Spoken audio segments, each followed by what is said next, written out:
High বন্ধুরা, আজকে এমন একটা মুভির প্রসঙ্গে কথা বলবো যে মুভিটি 1 মাস 2 মাস বা 6 মাস নয়, রীতিমতো 1.5 বছর আমাদেরকে অপেক্ষা করিয়েছে এবং অবশেষে অপেক্ষার অবসান ঘটিয়ে মুভিটি মুক্তি পেতে চলেছে বাংলার বক্স অফিসে।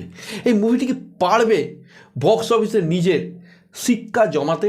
এই মুভিটি কি পারবে আগের সমস্ত বক্স অফিস রেকর্ডকে রীতিমতো টেক্কা দিয়ে নিজের কন্ট্রোল বক্স অফিসের উপর রাখতে? সেটা হয়তো সময় বলবে, কিন্তু এখন বন্ধুরা আমরা এই মুভির ট্রেলারটা নিয়ে একটু আলোচনা করব। এই বহু প্রতীক্ষিত মুভিটির নাম হচ্ছে মির্জা, স্টারিং অঙ্কুশ হাজরা, ঐন্দ্রিলা, কৌশিক গাঙ্গুলি। কেমন লাগলো এই ট্রেলারটা আজকে এই ভিডিওতেই থাকবে, কিন্তু তার আগে আমি মিঠুন তোমাদের সবাইকে স্বাগত জানাই তোমাদের নিজস্ব চ্যানেল মিঠুন মুভি জাদুতে। ভিডিও শুরুতেই গুরুজনদের আমার প্রণাম জানাই, ছোটদের জানাই আন্তরিক ভালোবাসা এবং শুভেচ্ছা। তো আমি যখন এই মির্জা মুভির ট্রেলারটা দেখতে বসেছিলাম তখন আমার মনে একটা প্রশ্ন উঁকি দিয়েছিল, আমি কি কোনো বেঙ্গলি মুভির ট্রেলার দেখছি?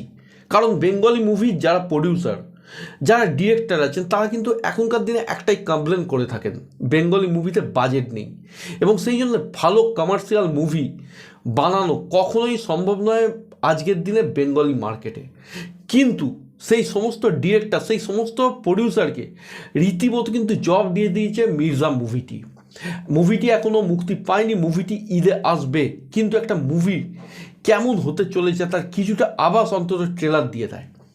এক কথায় যদি বলি, ট্রেলারটা কিন্তু আমার এক ঘর লেগেছে। তবে হ্যাঁ, ট্রেলারটার মধ্যে কিছু প্রবলেমেটিক জিনিস আমার মনে হয়েছে, সেটা আমি অবশ্যই লাস্টে আলোচনা করব। তবে প্রথমে শুরু করি ভালো দিয়ে। প্রথমত বলে রাখি, এই ট্রেলারটি অঙ্কুশময় বা ঐন্দ্রিলাময় হয়ে ওঠেনি। এই ট্রেলারে মুভির যে ইম্পর্টেন্ট ক্যারেক্টারগুলো আছে প্রত্যেককেই কিন্তু ইকুয়ালি স্পেস দেওয়া হয়েছে। অঙ্কুশ হাজরা, ঋষি কৌশিক, ঐন্দ্রিলা, কৌশিক গাঙ্গুলি এবং শোয়েব কবির প্রত্যেককেই কিন্তু ইকুয়ালি ইম্পর্টেন্ট দেওয়া হয়েছে এবং দিব্যেন্দু ভট্টাচার্যকেও কিন্তু এই ট্রেলারের মধ্যে দেখানো হয়েছে, যেটা আমার সবথেকে বেশি ভালো লেগেছে। ক্যারেক্টার ইন্ট্রোডাকশন, আমরা একটা মুভি কেন দেখতে যাব, সেই মুভি নায়ক নায়িকা বাদ দিয়ে আর কে আছে, সেই মুভির ভিলেন কী হতে পারে, কতটা খতরনাক, সেই সমস্ত কিন্তু ট্রেলারের মধ্যে দেখিয়ে দিয়েছে। এবং একটা দৃশ্য থেকে আরেকটা দৃশ্য যখন যাচ্ছে, যে মিউজিক্যাল ট্রানজিশনটা হচ্ছে, সেটা কিন্তু দুর্ধর্ষ। ট্রেলার কিন্তু অ্যাব্রাপ্টলি কাটা হয়নি, খুব স্মার্ট এডিটিং হয়েছে।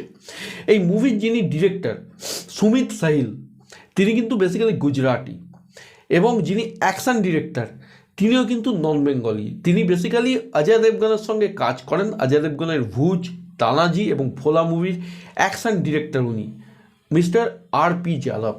এবং তিনি যে এখানে অ্যাকশানগুলো কাজ করেছেন, মানে অ্যাকশান ডিপার্টমেন্টে কাজ করেছেন, যেগুলো আমি ট্রেলারে দেখতে পেয়েছি, সেইগুলো কিন্তু এক কথায় লাজবাব। এবং অঙ্কুশ হাজরা এই মুভিতে তো অ্যাকশান করেছেন, কিন্তু তিনি বারংবার ইন্টারভিউতে বলেছেন এই মুভিতে আমরা ঐন্দ্রিলাদিকেও অ্যাকশান করতে দেখব। এবং বেঙ্গলি মুভির হিরোইন অ্যাকশান করছে, তাও এইভাবে। মিতিন মাসির আগে কে কজনই বা ভেবেছেন, কিন্তু ঐন্দ্রিলাদি সেটা সম্ভব করে দেখিয়েছেন। হ্যাঁ, এই ট্রেলারের মধ্যে ঐন্দ্রিলাদিকে একটা দুর্ধর্ষ অ্যাকশান দৃশ্য দেখতে পেলাম। এবং আমি হলফ করে বলতে পারি বন্ধুরা, এই দৃশ্যটা যখন বড় পর্দায় দেখবো না, রীতিমতো কিন্তু সিটি এবং তালি বাজবে। এছাড়া পাঁচ লাইন, জীবনের শিক্ষা, তাসের টেক্কা, দুর্ধর্ষ। এবং কৌশিক গাঙ্গুলি এই মুভিতে নেগেটিভ চরিত্রে অভিনয় করছেন। কৌশিক গাঙ্গুলিকে এর আগে এই ধরনের চরিত্রে কে কজন ভাবতে পেরেছে আমার অন্তত জানা নেই। তোমাদের যদি কারোর জানা থাকে আমায় কমেন্ট করে অবশ্যই জানিও। কৌশিক গাঙ্গুলির মুখেও কিন্তু দুর্ধর্ষ কিছু ডায়লগ বসানো হয়েছে। প্রথম যে ডায়লগটা, যেটা আমার সেরা লেগেছে, সেটা হচ্ছে, আমার মাল না পেলে তোর মাল আমার বিছানায় থাকবে। উফ, এক কথায় I love you KG sir, I love you mister Ganguly. ওনার পারফরমেন্স কিন্তু এই মুভির মাধ্যমে একটা অন্য মাত্রায় আমাদের মনের মনিকোটায় যে টোকা মারবে, এ কথা আমি জোর গলায় বন্ধুরা বলতে পারি। এই মানে মুভিটা ওভারঅল, এই মুভিটা কিন্তু এমন একটা মুভি হতে চলেছে না, যার মধ্যে কিন্তু সব রকম প্যাকেজিং আমরা পাবো, যেটা আমরা একটা অন্য ইন্ডাস্ট্রির রিজিওনাল মুভির থেকে খুঁজি। সুতরাং এই মুভিটি কিন্তু অঙ্কুশ হাজরা যে খুব খেটে পরিশ্রম করে বানিয়েছেন অ্যাজ এ প্রডিউসার হিসেবে, ওনার সব কিছু দিয়ে এই মুভিটি নির্মাণ করেছেন, এই কথা কিন্তু একদম খাঁটি 100% সত্যি।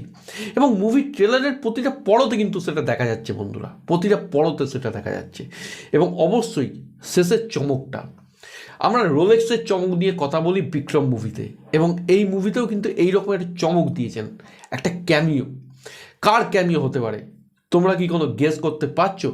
যদি পারো আমায় কমেন্টে আবার জানাও। তবে আমার যেটা মনে হচ্ছে এই ক্যামিওটা থাকবে যিশু সেনগুপ্তর। যদি এটা আমার একটা গেসের কথা আমি বললাম, হয়তো জিদ্দা বা দেবদারও হতে পারে, তবে যারই ক্যামিও থাক একদম যে মাখো মাখো ব্যাপার হবে এবং আমাদের চেনা একজন সুপারস্টারের ক্যামিও হবে, এই কথা কিন্তু আমি জোর গলায় বলতে পারি।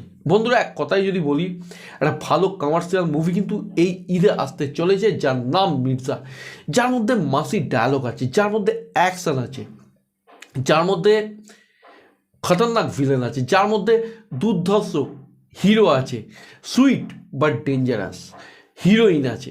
সেই রকম একটা মুভি আমরা কিন্তু পেতে চলেছি এই ঈদে, যেখানে আমরা অঙ্কুশ দাকে অ্যাকশান করতে দেখবো, যেখানে আমরা ঐন্দ্রিলা দিকে অ্যাকশান করতে দেখবো, যেখানে আমরা কৌশিক গাঙ্গুলির কিছু ডেভিল অবতার, কিছু রূপ দেখতে পাবো। সো বন্ধুরা এটাই আশা করবো এই মুভিটি তোমরা গিয়ে হলে দেখো। এই ধরনের মুভি চলা, বক্স অফিসে হিট হওয়া খুবই দরকারি, এবং আমার ট্রেলারটা কিন্তু এক ঘর লেগেছে। তবে একটা কথা বলছিলাম, ট্রেলারের কিছু সমস্যা আমার চোখে পড়েছে, সেটা না বললেই নয়। সমস্যা একটাই, এই ট্রেলারটিকে অনেকটাই বড় করে দেওয়া হয়েছে, মানে প্রায় 3 মিনিটের কাছাকাছি একটা ট্রেলার করা হয়েছে। এতটা বড় হয়তো না করলেই নয়, তবে মেকার্সরা যেমন ট্রেলারটাকে বড় করেছে, গল্পের সম্বন্ধে কিন্তু কোনো প্রেডিকশান বা ধারণা কিন্তু আমাদের দেয়নি, যেটা সব থেকে এখনকার দিনে খুব ভালো ডিসিশন বা ভালো জিনিস বলে আমার মনে হয় বন্ধুরা। সো এই নেগেটিভ পয়েন্টটা ছাড়া কোনো নেগেটিভ পয়েন্টই আমার চোখে পড়েনি আপাতত এই মির্জার ট্রেলারের জন্যে। আমি ওয়েট করে আছি মির্জার জন্যে। তোমরা কারা কারা মির্জা দেখতে যাবো, মির্জা নিয়ে তোমাদের কি প্ল্যানিং, সেটা কিন্তু আমাকে কমেন্টের মাধ্যমে জানাও। এবং আজকের ভিডিও সম্বন্ধে তোমাদের মত সেটাও কিন্তু আমাকে জানাতে ভুলো না। যদি আজকের ভিডিও ভালো লাগে ভিডিওটিকে লাইক করো, শেয়ার করো, চ্যানেল বা ভিডিও নতুন হলে সাবস্ক্রাইব করো, এবং ফার্দার নোটিফিকেশনের জন্য বেল আইকনটা কিন্তু বন্ধু ক্লিক করতে ভুলো না। সকলে ভালো থেকো, সুস্থ থেকো, টেক কেয়ার, বাই বাই।